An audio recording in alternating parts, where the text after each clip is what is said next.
Argentina ratificó el acuerdo sobre subvenciones pesqueras de la OMC y se acerca a su entrada en vigor, dice el título. Nuestro país formalizó su adhesión al histórico acuerdo multilateral que busca eliminar subsidios pesqueros perjudiciales. Con esta firma ya son 106 los países que lo ratificaron. A solo 5, faltan 5 países, del umbral necesario para su implementación. Argentina dio un paso clave en materia de sostenibilidad pesquera y compromiso internacional al ratificar formalmente el acuerdo sobre subvenciones a la pesca de la Organización Mundial del Comercio. Esto durante la última reunión del Consejo General del organismo en Ginebra. Con esta adhesión, el número de miembros que han completado el proceso asciende a 106, dejando el acuerdo a tan solo 5 ratificaciones de entrar en vigor, como recién decía nuestro compañero. Para entender mejor esto, qué mejor justamente que un especialista que siempre lo convocamos y siempre está dispuesto, es el doctor Eduardo Raimundo Hoff. ¿Cómo le va, doctor? Buen día, Gustavo Seira lo saluda. ¿Qué tal, Gustavo? Gusto, buen día. ¿Cómo está usted? Bien, muchas gracias. Bueno, a ver, ¿de qué se trata? ¿De qué se trata esto? Que, bueno, ya lo hemos abordado con usted en varias ocasiones aquí en el programa, pero esto es lo que se estaba buscando, que Argentina diera o diera una formalidad a esta determinación.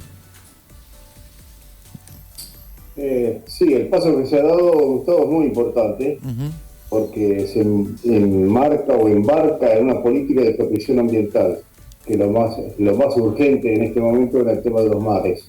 Ajá. Y lo hemos charlado en anteriores oportunidades también en la UTN, sí, en la universidad, sobre la necesidad de ensamblar esto en otras convenciones muy importantes.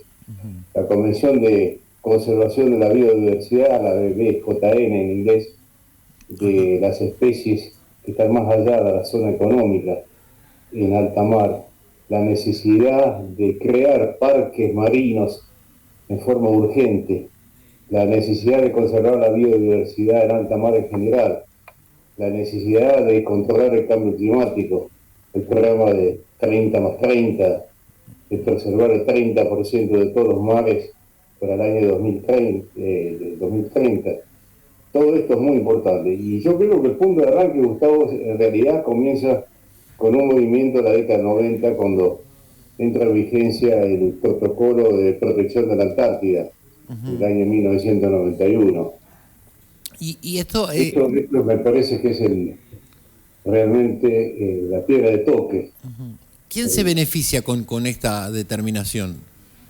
Con esta determinación lo que se evita es de que algunos estados, no vamos a hacer los nombres, sabemos cuáles son, subsidien la actividad pesquera ilegal. El término ilegal cubre todo, la no reglamentada, la no declarada, artes de pesca prohibidas, sobre todo las redes flotantes que tienen, todos sabemos esto, que son un gran peligro por la captura de especies totalmente ajenas a la captura en sí, por ejemplo, delfines, por ejemplo, delfines, orcas, etcétera, que quedan atrapados, mueren y causan un daño enorme. La pesca de arrastreros, por ejemplo, que tienen demasiada potencia y los equipos destrozan las facies de piedra, por ejemplo, con lo cual destruyen el hábitat de muchas especies, las ponen en peligro de extinción o las extinguen directamente. Bueno, todo esto es un paquete. Es un paquete. Yo lo felicito. Ojalá entre en vigencia pronto. Creo que faltan 5 o 6 ratificaciones nada más dentro de la Organización Mundial del Comercio. Pero bueno, es muy importante el tema de las políticas en esto. Muy importante. Hoy tenemos una política internacional bien definida con respecto a este y otros temas vinculados al mar. No está muy bien definida.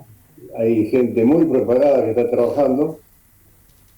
Gustavo sabe muy bien que hay dos grupos que están enfrentados, no es de ahora, desde el comienzo del siglo XX, que están los pesqueros de distancia, por un lado las grandes empresas, y por el otro lado los estados, sobre todo los estados costeros del desarrollo, que son los que se defienden de ese hostigamiento biológico por parte de las grandes flotas, por ejemplo. Bueno, la gran conquista ha sido desde luego la Convención de Jamaica y el reconocimiento de la zona económica exclusiva. Se recuerda que cuando los pesqueros, los atuneros, pescaban dentro de la zona económica, antes de que se proclamara como derecho de los estados, se los trataba por el Estado costero, que eran piratas, y por el Estado o las empresas de pesca a distancia decían que el ejercicio del derecho de pesca era alta mar. Felizmente conseguimos el reconocimiento de la zona económica. Es un gran paso en la década de 80-90, ¿no es cierto? Y bueno, hay que complementarlo. Es necesario complementarlo. Hemos hablado otras veces de la propuesta a los fines de la conservación exclusivamente, de extender los derechos del Estado costero hasta la línea coincidente con las 350 millas de la línea de base sobre las 100 millas después de la isóbata de 2.500 metros de profundidad. Es fundamental eso. Eso se arregla con una ley de 2 o 3 artículos nada más, diciendo que Argentina ejerce la cosa de acuerdo. El fundamento legal sería el artículo 77 de la Convención de Jamaica, que le da derecho al Estado costero de proteger las especies sedentarias y de explotarlas más allá de la zona económica. Así que no es una novedad jurídica. Lo que sí sería la novedad es respecto, Gustavo, de las otras especies que están poblando la zona que va de la zona de 200 millas del límite exterior de la zona económica hasta el límite exterior de la plataforma continental extendida. Ese es el gran tema, el gran desafío, como lo fue Stormy en el año 1916. Esto quiere decir que, o sea, no va en contra de la pesca extractiva, o sea, se puede seguir haciendo la pesca industrial normalmente, pero bueno, protegiendo a algunas especies y evitando esto que mencionaba usted al principio, ¿no? La pesca ilegal, que por otra parte es subvencionada por algunos gobiernos. Particularmente he defendido la necesidad de crear un organismo regional para el control de la pesca, porque Argentina es un país muy débil en cuanto a la posibilidad de controlar la pesca furtiva. Ajá. Inclusive ya lo conocemos, el tema de la pesca de la milla 201, sí. ¿no? El desastre que causa, por ejemplo, la dificultad que es de controlar los ingresos furtivos de las flotas pesqueras que están montadas ahí cerca y a caballo de la zona económica. Si se crea un organismo regional, por ejemplo, al estilo de la NAFO en el Pacífico, por ejemplo, el norte, donde está la zona de Canadá, Groenlandia, Estados Unidos, Canadá, etcétera, con la intervención obviamente de la Armada de Brasil, será muy importante. Argentina, imagínense un control pesquero de estos piratas biológicos, como los he llamado, de Argentina, la flota de Brasil, de Uruguay, de Argentina, y ¿por qué no la de Chile, por ejemplo? Porque tenemos intereses comunes en toda esa zona. Y estamos enlazados del modo político, volvemos siempre a lo mismo, ¿no? Pero enlazados del modo político correctamente para poder hacerlo. En política siempre se contraponen los intereses puramente políticos económicos y los intereses de los científicos y en general la defensa de los recursos naturales. Eso siempre fue igual. Lo vemos ahora con gente que defiende la explotación intensiva y descontrolada de los recursos naturales, desconociendo, por ejemplo, realidades incontrastables como la del calentamiento global. Si esto continúa así, sobre la famosa el límite de 1,5 grados de la preindustrial, por ejemplo, del calentamiento, se va a terminar haciendo por necesidad cuando tal vez ya sea demasiado tarde. Ese es el problema. Doctor, usted obviamente sigue seguidor de estos temas, pero digo, ¿se enlaza también el tema Malvinas con todo esto? ¿O queda afuera de todo lo que se pueda hacer a nivel internacional?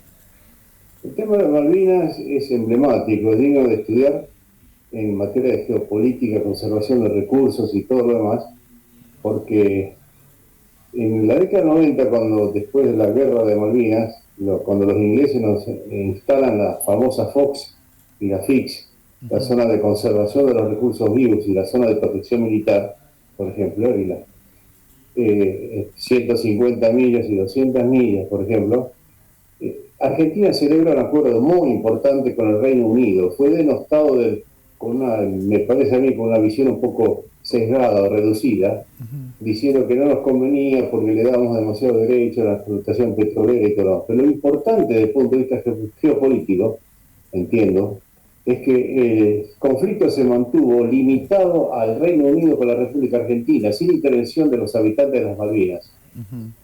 El gran riesgo de Malvinas es la libre determinación del llamado pueblo, entre comillas, malvinense, que en realidad no lo es desde el punto de vista estrictamente jurídico, pero es muy difícil sostenerlo, esto, salvo que se vaya a la Corte Internacional de Justicia con el acuerdo de ambas partes, porque para llegar a la Corte de la Haya se requiere el consentimiento de los estados involucrados, que se puede haber dado antes en un tratado internacional, por ejemplo, en algunos casos, la Convención de Genocidio, por dar un ejemplo, o con posterioridad. El Reino Unido no acepta ir a la Corte de la Haya, lo ha intentado unilateralmente, incluyendo el tema de la Antártida. Ese es el problema. En la década de 50, los ingleses intentaron llevarnos a la Corte Internacional de Justicia, donde ejercían gran poder en ese momento, pero incluyendo el reclamo de la Antártida de los británicos, donde se superponen con los derechos de la República Argentina y inclusive la de Chile. Por ejemplo, con Chile tenemos algunos intereses en común ahí, en esa zona, muy importantes. Que tienen que ver obviamente con las jurisdicciones, ¿no? Con el reclamo de territorio y de aguas también. Sí, exactamente, pues sí, claro, porque todos sabemos que Argentina reclama una porción, el famoso triangulito, como aparece en los mapas de los chicos del primario y del secundario, que es un recorte de la Antártida de la zona sur, que va del meridiano 25 al 74, con un techo en el paralelo 60. Bueno, los ingleses se superponen totalmente con el reclamo nuestro y parcialmente con el reclamo chileno, por ejemplo. En Argentina y Chile se reconoce recíprocamente la parte no superpuesta de la reclamación chilena con la reclamación argentina, lo que es un paso muy importante. Y después, Gustavo, tenemos el tema de la Convención de Conservación de los Recursos Vivos Marinos Antárticos. Sí. Antárticos, perdón. Está vigente. Ejerce una labor muy importante en la conservación de la biodiversidad de los recursos pesqueros de la zona. Y todos sabemos que los recursos más importantes de las aguas de Malvinas son el oligo gay, sobre todo, y la merluza negra, la Micromessis australis, ¿no? Sí. Sí, son dos recursos que además tienen un valor comercial importantísimo, ¿no? En todo el mundo. Bueno, lo que demuestra es que está todo muy relacionado. Está todo realmente muy, muy relacionado. Hace unos años yo le vi una propuesta de solución de Malvinas a distintos gobiernos, al anterior y al anterior del anterior, inclusive llegó al Vaticano, donde de forma inmediata se reconozca a la República Argentina la Malvina Occidental, los alrededor de 80 islotes e islas que hay en la Malvina Occidental, integrarlas a la costa patagónica, por ejemplo, y reconocerlos por un plazo, no importa que sea largo, a los británicos en la Malvina Oriental, para que la ocupen. Con un reconocimiento de la soberanía argentina después de, por ejemplo, 50 años, o de reconocimiento de la soberanía, pero con derecho de usufructo británico de los isleños, que son más o menos 2000 y pico de personas en este momento. Y con acuerdos de todo tipo, desde luego. En el estrecho de San Carlos, de conservación, ¿no es cierto?, administración, cuidado, etcétera. Asignación de cupos de pesca, que no hay en este momento. Pero bueno, es un desafío. Vuelvo un momento atrás con el tema inicial. Digo, altamente positivo entonces que haya Argentina ya suscripto este convenio internacional. ¿Sí? No tienen otra calificación más que positiva. Sí, ojalá se ponga en vigencia, me parece un paso muy importante y es lo interesante que está apoyado por los movimientos ambientalistas, empezando por el Greenpeace International, ¿no? Que es muy importante. Sí, ojalá también se apoye la vigencia, la ratificación del acuerdo de biodiversidad, ¿no es cierto? Porque eso va a traer transferencia de tecnología a los países costeros y al mismo tiempo la participación de las utilidades, sobre todo de la industria farmacéutica. Se sabe que hay alrededor de 700.000 especies no identificadas en alta mar en la zona sur, en el hemisferio sur. Tenemos el mar de Ross, que es el primer parque realmente gigantesco marino de protección, que es totalmente virgen, el mar de Ross en el sur de la Antártida. Eso hay que replicarlo, hay que hacer más modelos de parques. Sería una especie de parques nacionales, pero en el mar. Argentina lo puede hacer, obviamente, en su zona económica, pero tiene que intentar de que no sea solamente o en la zona económica, sino sobre todo que sea en alta mar o al menos en la zona compartida de alta mar con la zona económica. Escuché bien, 700.000 especies. 700, según los científicos, 750.000 especies. Wow. No identificadas. Es decir, el interés médico, farmacéutico, es enorme. Pero el gran logro de esta, para mí la convención más importante de la historia del derecho internacional, está la BBJN, es decir, las especies biológicas más allá de la zona económica, en zonas de alta mar. Si se pone en vigencia esta convención, los países en desarrollo y todos los pueblos en general por primera vez van a participar activamente de las ganancias de las utilidades. Porque no sé si recuerda, Gustavo, que cuando se discutió la convención de Jamaica, en esa década, del año 70 y pico al 80 y pico, ¿no es cierto? Lo que plantearon los países pobres, digamos, en desarrollo, benignamente llamados en desarrollo, era la participación de la explotación de los fondos de alta mar, que se está haciendo.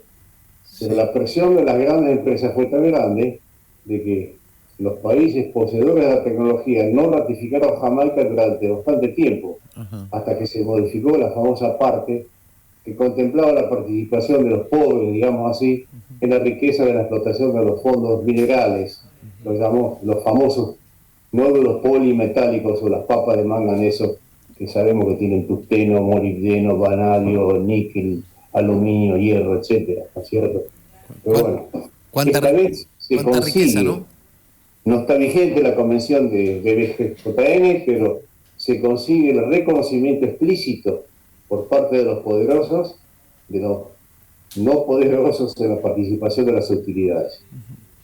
Doctor, abusando de su amabilidad, como siempre, le quiero preguntar por el tema offshore, el tema YPF, digo, con su conocimiento de derecho marítimo internacional, ¿en qué situación, porque Argentina hoy, en qué situación está justamente con respecto a esto, ¿no? De Estados Unidos en el medio, una demanda, ¿qué se puede vislumbrar desde lo jurídico? ¿Se refiere al caso de YPF? Sí. Bueno, sería muy recomendable, lo deben haber hecho ya seguramente, que el equipo argentino analice bien lo que sucedió y está pasando con la expropiación, entre comillas, que hicieron los rusos de la empresa Yukos en Rusia. En la década del 90, cuando se produce la perestroika de Glasnost y Rusia de alguna manera se incorpora al mundo occidental en derecho, tecnología y economía, por ejemplo, el gobierno ruso persiguió a los directivos de la empresa Yukos, encarceló al principal, ¿no es cierto? Y les aplicó sanciones de todo tipo, multas e impuestos impagables. La empresa se fue a la quiebra, el Estado ruso se adueñó de todos los activos y los accionistas, que son 3 empresas, 3 sociedades anónimas de Yukos, iniciaron demandas en Holanda ante el Tribunal Arbitral de una lista del Tribunal Permanente de Arbitraje de La Haya del año 1899. En laudos dictados, Rusia fue condenada a pagar la suma más importante en la historia mundial del arbitraje, 50.000 millones de dólares. Wow. Rusia apeló de la sentencia arbitral ante los tribunales holandeses.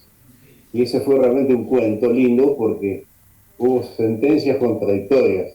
En primera instancia se dijo que el laudo era válido, en la segunda instancia se dijo que el laudo era nulo porque se había invadido la competencia. Es complicado, pero es un tratado que tenía una cláusula que se pactaba el arbitraje, se llamaba el Tratado de la Carta de la Energía, que rige para todos los inversores. Sí. Y eso permitió a Rusia plantear la inmunidad soberana de la jurisdicción, que es lo mismo, Gustavo, que está planteando en este momento Argentina, por suerte con apoyo del Departamento de Estado, frente a la demanda de los que compraron los derechos de litigar contra la Argentina de toda esta rosca de la familia Petersen, Eskenazi y todo lo demás. Sabemos que a la Argentina se le imputa la violación de normas de conducta internacional, las reglas de la buena práctica, en la apropiación del paquete accionario mayoritario de IPF. Sí. Bueno, pero la defensa que hizo Rusia es la misma que puede hacer la República Argentina. Esto es, de que no fue un acto comercial, sino que fue un acto de soberanía y que el Estado goza de inmunidad diplomática y de jurisdicción en cualquier tribunal del mundo, por ejemplo. Salvo que la renuncie expresamente, que desde luego que no va a ocurrir, pienso yo, ¿no? A un es país... muy complicado. Es muy complicado. Yo creo que van a frenar la entrega obligada de las acciones hacia el grupo llamado buitre de Burford y compañía, ¿no? Pienso que la presión, por suerte, de Estados Unidos va a ser muy grande del Departamento de Estado.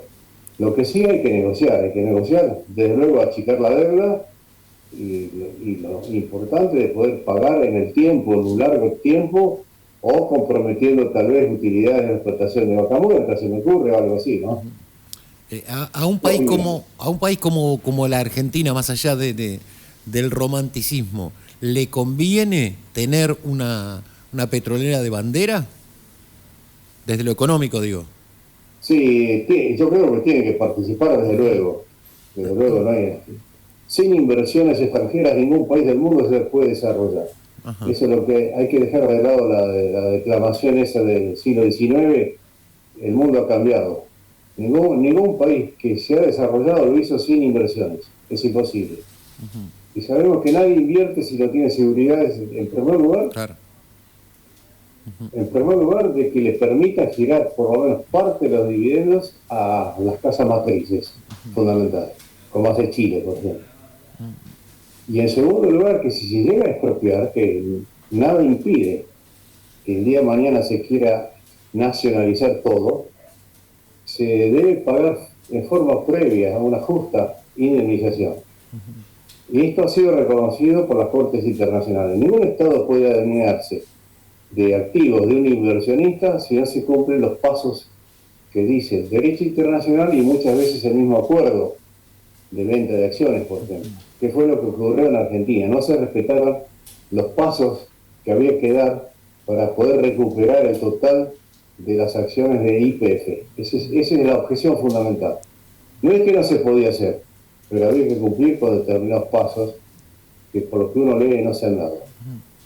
Doctor, usted como especialista en estos temas, ¿ha llevado alguna propuesta, no sé, a través del Congreso, a través de algún funcionario, decir, mire, para mí lo que hay que hacer es esto, por lo menos que alguien le preste atención, digo, en líneas generales, ¿no? Tanto con el tema de la pesca, con el tema de offshore, ¿ha podido hacerlo? Me ha gustado, después de haber deambulado unos cuantos años por congresos y cosas, todo lo más, lo que he advertido, siempre lo mismo. Que hay un grupo de gente muy preparada y que por razones de conveniencia o de lo que sea, no son escuchados debidamente. Argentina tiene extraordinarios juristas. El cuerpo diplomático, el de carrera, no el acomodaticio de la política. El de carrera es muy bueno. Hemos tenido a un juez de la Corte Internacional de Justicia, un gran internacionalista, José María Ruda, que fue, poca gente lo sabe esto, el creador de la famosa resolución de Naciones Unidas en el tema de Malvinas, donde se frenó la iniciativa de los ingleses de que se respetaran los deseos de los habitantes. Ruda consiguió imponer la fórmula de que se debía respetar no los deseos de los habitantes de las Malvinas Falkland, sino los intereses, es algo muy distinto. Con lo cual se frenó en el año 65 la idea esta de los ingleses de organizar un plebiscito para ver si querían estar con los argentinos o con los ingleses. Lo que desde luego era un fraude absoluto, ¿no? Doctor, le agradecemos mucho este contacto, siempre tan amable con nosotros y ponernos claridad y explicarnos estos temas que por ahí aparecen y decimos, bueno, a ver, sirve, no sirve, es beneficioso, así que gracias siempre por su explicación y su instrucción para nosotros y para toda la audiencia, obviamente, ¿no? Bueno, un gusto grande, Gustavo. Saludos a todos ustedes y a la audiencia. Muchas gracias, un abrazo. Gracias, igualmente. El doctor Eduardo Raimundo Hoff, que es abogado, es especialista en Derecho Marítimo Internacional.